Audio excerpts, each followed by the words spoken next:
It's pretty a little fluffy right here. easy to do. So small spikes sticking. I do.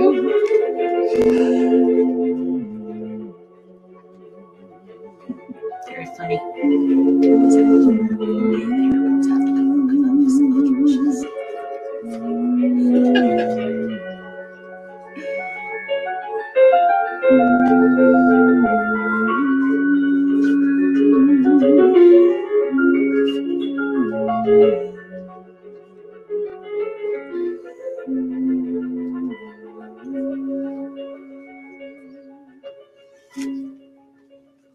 Welcome to the Sedona Soul Sisters Show. Down-to-earth discussions on metaphysics, paranormal, and spiritual topics. And the Sedona Soul Sisters are myself, Roz Reynolds, my effervescent business partner, Ivory Lanou. And we have offices in Sedona, Arizona. We have both been professional psychics for quite a while. So it's interesting because this show is sort of a little challenging because the things that we do that we don't really think a lot about to share with people, we kind of have to get the brain going. Taking what you do and putting it into words you want to make it clear to people who've maybe never heard of it. And I should say, yes, Terry Ann Russell is still with us. She is just out today. Yeah, I'm sorry. She is not in our office full time right now because part of her practice is elsewhere too. So she's a very busy gal. Yes, she is. Today's topic is psychometry, and I bet many of you are going, what is that? Did she say psychology? No, she said psychometry. So we'll talk about that in a minute. If you have any questions or comments on this topic today, at the show's chat room on Crowdcast, we'll answer live during this show. You're welcome. You can leave suggestions for future topics. So I think the first thing for me when I'm trying to explain psychometry to people is that everything holds energy. Mm-hmm. And we know this, of course, because sometimes we're a little bombarded by that energy and we work pretty hard to stay grounded and in balance. I find that a lot of my clients don't think about how everything holds energy, and they go into a building or they're looking at an old piece of furniture or something, and they're experiencing all kinds of feelings and sometimes visioning things. And that's where a lot of that comes from. If you're empathic, comes right in. A trip to an antique shop is a different experience once you really are paying attention to the energy of those items. So they've been owned and handled by multiple people. What happened to that person, the personality of that person, what happened to them, if there was a lot of happiness, you might feel it. If there was a lot of anger or violence surrounding that person, you may feel that as well. So it can be interesting. And I actually became aware of this when I was young. And living in Maryland, my parents loved taking us to estate sales and auctions. And I was an avid fan of those. And I would spend my hard-earned allowance money on a mystery box. And I would get these things in this mystery box. And I still have this one thing. It's this antique. I should write it in.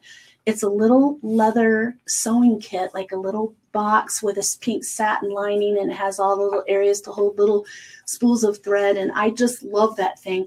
But when I held it, I felt grandma energy. And I remember that. That's why I wanted it so bad, because it had grandma energy. And I just felt I loved it, and just holding it.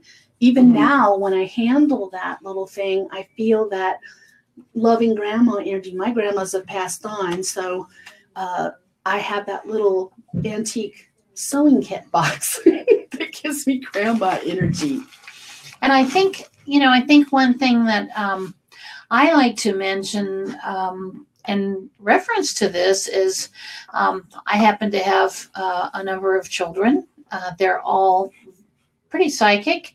And I would notice them doing things when they were little. If they approached something and they touched it, and they would just get this stunned look on their face. So this sensing of the energy starts at a very young age. And it's really good to keep that in mind when you're working with your kids or other kids. How this came to be, like, yes, this is something we actually do in our practice here. Usually it's involving somebody has purchased something and they're wondering if it's a safe item, or they've inherited something and they're wondering, sometimes it's even from a person that they were related to, but they really didn't know much about, and they'd like to know more about this loved one. So they'll bring in a statue or a painting or a candlestick or a piece of jewelry and have us hold that and tell them, you know, what we get about the person who owned it. So it's kind of a way of getting a little bit more about ancestors that you didn't get to get directly from them or other relatives. But I consider it to be like a mystery thing too. Have you ever had something, brought something into your home, or one of the kids did, that had energy attached to it that wasn't so good? Yes. And in fact, I have an interesting story about that. One of my clients was an antique shop owner for a long time, and she also put a lot of antiques in her home. So she went to a sale, and there was a very old white sort of enamel looking table with wheels on it, and she fell in love with it and she brought it home. And she just, from the minute she got it in her house, she started having all kinds of emotional reactions. She would burst into tears. She suddenly would feel just tremendous sadness. This was going on for about a week. And she'd been a client of mine for quite a while. But she called me up and she said, I need you to come over and look at this table. I bought it at an antique sale, and I can't even have it in the house. I have to put it out in the garage. So I went over, and what I immediately saw, and we did research on this, so we confirmed it with pictures, that this was a table that was used in a hospital setting. Oh. And it had these places on it where there were places to put like jars in it, like wire racks. And what it was an anesthetist table. And they would hold the ether and the other anesthetics in this. And then their tools, etc., were placed on the top. And I clearly saw a doctor in a white coat standing there. And he was responsible in his life. Of course, he'd been gone quite a while, but he was responsible in his life for all of those anesthetics and managing them. And so he was still attached to the table. And we were able to encourage him to move on and let go of that responsibility. And it's so funny because my client is extremely psychic too, but she'd never really had an experience like that. And was the table wooden? It had some wood on it, but it was actually white enamel. I always feel like wood, I can feel more from wood than anything else. Well, yeah, wood's really, I mean, it's so sensitive. And when trees are alive, you know, they are sensitive. Those are sentient beings. And so they really soak in a lot of energy. My experience with that comes to mind right away, and you've heard this story. When I was 12 or 13, my dad decided that my sister and I needed separate bedrooms because we are like night and day. We were fighting all the time. And he's like, fine. He took this long living room and built a wall in there, and that was my bedroom, and there was no closet. So my parents bought this antique, huge armoire and put it in my bedroom, and I wanted nothing to do with that. I touched that thing, I was done. So every night, night after night. Actually, I'm sorry. We actually got that when I was 10. We were living in this 3-story boys' home, old boys' home in Maryland. And my parents put us up on the 3rd floor where we had like an apartment. So me and 2 of my sisters. I forgot about this. That's where the armoire came in, because we were like in a dormitory in there, the 3 of us. And even though my sister is 7 years younger than me, is super psychic, she would sleep through this. My sister Dee would sleep through this. Anybody who knows me before 89 calls me Sherry. Let's just put that out there. So I'm laying in bed, and I would hear the door to that armoire go, and I'd hear, Sherry, Sherry. And I would dive under my covers, put the cover up over my head and shake. And then the next morning I would get up and the door's open. I'd close it. So I started locking it with a skeleton key, and then I'd put the key in the drawer underneath every night. I don't know how, but that door would, Sherry, Sherry. It's like a horror movie, isn't it? It really terrified me. It made me so scared of armoires. It was just when I got this one for my office here that I finally got over it. But I hated armoires for a long time. I never knew what it was. It was a female. Never knew what it was. I didn't know what psychometry was at that age. But then they put that in my bedroom, and weird paranormal things kept continuing. I hated that. And then my dad was like, "You're ungrateful. You know, I got this bedroom for you. Got your own bedroom." I'm like, "Yes, with a haunted cabinet in it." You know, and I'm on the other side of the house. So, you know, kids are sensitive to these things. And, you know, I think sometimes when children are afraid, they are experiencing paranormal things, whether it's attached to furniture or something else. I totally agree. But I don't know. Those memories, you know, stick with kids too. Yes. My kids can vividly recall and recite the amazing paranormal adventures they had as a child. So I know we do retain that. Another thing to think about in terms of psychometry, I think because energy is retained, and this is physics, so it's pretty easy to realize that when you go into old buildings, there is a lot of retained energy of events, of people, you know, things going on in their lives. If it's a building where there was illness or disease, good to clear that out of there, and good to realize that when you go in and when you walk in. I've also had the experience of going into a very old home and putting my hand on the doorknob, and immediately, boom, it's like a video turns on. I'm just seeing all kinds of events that went on in that house. Well, it makes sense. If an object holds energy, imagine a whole house and all the wood and materials in that. So people who do clearing work quite a bit of the time, I've heard them mention, you know, how they go into these older buildings or even on their land and have these experiences, and they realize immediately that it's some format of a psychometric event. And that's true for, you know, we're talking about psychometry, which is reading of objects, but sometimes the object is a whole room. So I did a clearing of a house where there'd been a very particularly violent episode in a particular room. So when I went in, I got that sick feeling, and I touched the walls, and it increased, and I just felt that dark energy, violence, you know, there'd been some real nasty things.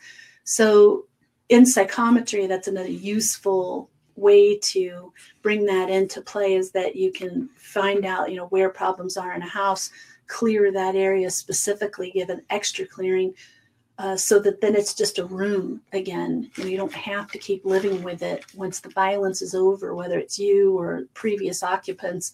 But the reading of objects is interesting. So what's the last time you did psychometry that you can think of? What was the circumstance? I had a client come in. This was actually in the fall, with a ring that she didn't give me any history on the ring. She just said, "Can you hold this ring? What can you tell me about it?" And I knew immediately that it was her mother's ring, and it, you know, she had a tremendous sentimental attachment to it, and her mother's energy was still very clearly present on the ring, and of course that's why she loved it. Yeah, I was going to say, I can see her to wear it, wearing it, and feeling her mom there, a piece of her mom. That's beautiful. Yeah, I know. My mom's wedding ring, I always, you know, like to put that on. I have quite a bit. My mom gets rid of jewelry now and then, and I love wearing her pieces because she's still alive, but she's far away, and it feels good to have her energy there on me, or a scarf. So for me, this just like jogged my brain. When we're doing mediumship, so very often I will either, spirit will tell me, oh, they've got something, a piece of jewelry on them that belonged to me, or a watch, or a shirt, something, and I'll bring it up, or they'll bring it up and they'll ask me to hold it, and I'll just hold it while I'm doing the mediumship. And same thing, like that flood of little videos and pictures, and a flood of a series of images will come up, and it really does help with the reading, add another dimension to it. So sometimes it's not like we're going, oh, I'm going to do a psychometry session, but it just comes part of it. Yeah. Yeah. In fact, I just had that happen in the last couple of weeks. Someone came in and wasn't intended to be a mediumship session, but this particular spirit really wanted to come in and talk. And she specifically was saying, told me there's something about a bracelet. Mm-hmm. And the client got that connection immediately and was able to realize that this was what was going on, was that her, relative had this bracelet, and she had felt that connection. And jewelry, because it's metal and gemstones and crystals, mm-hmm. it really retains a tremendous amount of psychometric energy. So if you have a piece of jewelry that you especially love, and it was a family piece, or you don't even know why you love it, could be that you're very much feeling all the love and happiness and everything that was energetically kind of attached to that piece. Conversely, if you pick up an antique piece or a used piece of jewelry, clothing, accessory, and you start feeling emotions that you can't really pinpoint why you feel them, you might do some clearing, or have that item cleared. You don't have to get rid of it, just clear it, clear the energy from it. Many times you can do that on your own. And if you can't, then, there's people all over. It's not like just Sedona Soul Sisters can clear energy, but sometimes that's what needs to be done, just like a house and a business and land needs clearing.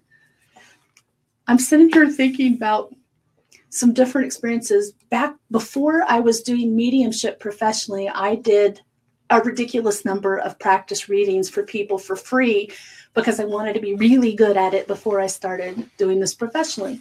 So I was doing a reading for a friend, and after the reading, she said, oh, I have these 2 things I inherited from a great aunt. And I supposedly met her when I was really young, but I don't remember her. And I heard she's amazing. Will you just see if you get anything? And I held them, and I saw these bright red lips. And then I saw like a red velvety wallpaper and red furniture. And I said, oh, I didn't want to say bordello, but I told her exactly what I saw, like red velvet furniture and red velvety walls, and very ornate, like some gold mirrors and things. And I'm thinking it looked like a bordello. And then I felt like laughing, and I felt giddy. And she finds out from her mom that this aunt wore bright red lipstick. She designed bordellos. She was an interior designer, and she designed bordellos, a series of them in Texas. And she was very flamboyant, laughed a lot, life of the party. And so, even just things like that can come through. It's great. It's really wonderful to be able to connect people with those things that they didn't know about someone. Or even for yourself, like, people who are into ancestry, maybe you have a thing that's passed down through the family. I have a few things that my parents have that are slowly being distributed to all of us kids. And it's interesting to touch those and feel what energy comes through. Like some belong to my German granddad or my Southern Baptist grandma. And it's very interesting, because each one tells its own story. And sometimes I touch something and I feel nothing. That's true. Yeah, that's true too. I'm laughing because because you can. I received a tremendous amount of furniture from my family. All different types of family members, relatives would just, be giving us this antique furniture. So I had an incredibly beautiful, very ornate bedroom suite. And I kept it. Actually, my brother, who passed away 25 years ago, had it first. Then I inherited it from him. I kept it for years and years. And it was large. The pieces were pretty large. So, I mean, I can remember in my house, you know, the bedroom was small, and it was all just like crammed in there. And my aunt had loved that bedroom suite.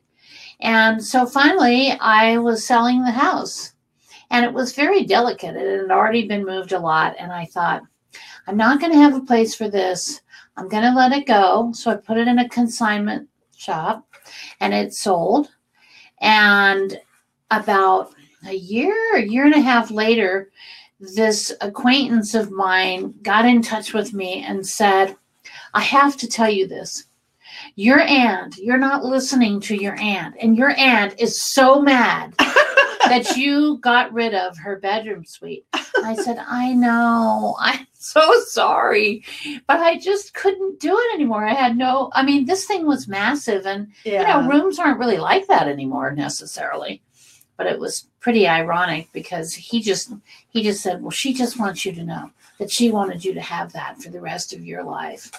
I said, oh, I'm so sorry. You know, I hope she can, something, you gotta let go of the energy. Let go of that. Oh my goodness. I was in trouble for sure. That's funny.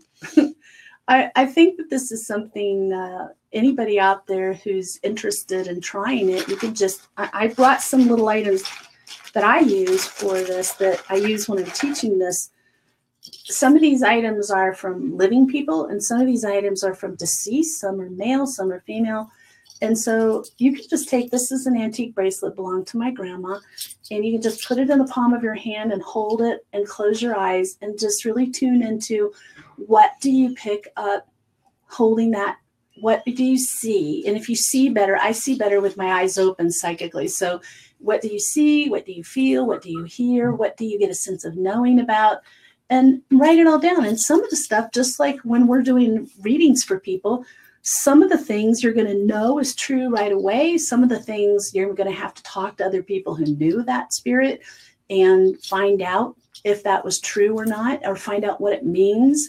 Don't even worry about what it means. Just make some little notes. Just jot down and don't edit yourself. I think that's the hardest part in the beginning, is don't judge what you're writing. Just write it or record it if you want to. But any item, it's kind of fun if you have a friend who wants to do it. You could each give each other an item that you know nothing about. That'd be better. So that, boy, angels are coming in on this one. And exchange with each other so that it's a total blind experiment for you, and write down your impressions. See what you get.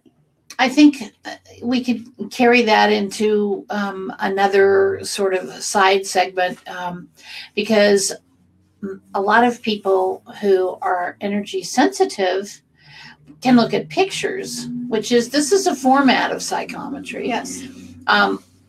For many years when I was younger, when I was kind of developing, you know, my abilities after I started working with pictures, this was like in the old days. So I would have people fax me a picture, and I would be able to look at a picture of their land, their house, a person, you know, that they would fax me a picture of, and give them details about that information. So that's another thing to kind of keep in mind, is that this may be an extension of your abilities if you're sensitive and psychometrically able to tune in on this energy. A lot of people look at pictures and they get it. It's like, boom. So you can put your hand over them too and pull the energy off, which is the more traditional psychometry style, I think. But a lot of people are amazed when they begin to realize how much they get just from looking at a picture. This is something that Roz and I use a lot in missing persons, missing pets cases. We're looking at maps and seeing what we get psychometry off the maps. We're also looking at pictures of people and tuning into the picture and whether they're still alive, where they are, what's the conditions, what's the surroundings. Off of a picture and a map, we get a lot from that. That's really how we start and where we tune it down. So that's another practical purpose for us where psychometry comes into play. But I think it's funny that I was doing psychometry for decades and didn't know, never heard the word. And when my mentor for mediumship did this test for me on psychometry, it's like I was like off the charts. I'm like, well, I don't even know what it is. She's like, well, you just did 100%, like, you know, several times in a row. So you could be really good. You can have a psychic ability and not even know you have it and be using it your whole life and just not even know it exists or what you're doing. You know, I know that that's true. There's a lot of information online about this now too. Like, you know, when I was young, there was no resource really for this kind of stuff. So it was just kind of like flying blind a little bit, trying to figure out what it was that was actually going on, how I was getting this information, where it was coming from. And the realization that it was retained energy on objects was kind of a mind opener for me. So it made me feel a little better too about being a literal tree hugger, because even as a child, like I would hug trees and I would tell my mom, I can hear it humming. I can hear the tree humming. And she's like, oh, your imagination. But no, I still do hear that hum in the tree. Like I like to feel the tree and feel that energy moving through it. So, you know, a tree is living wood. We were talking about that earlier. So that's really powerful. I mean, there's so many different ways that you can practice this and experiment with it.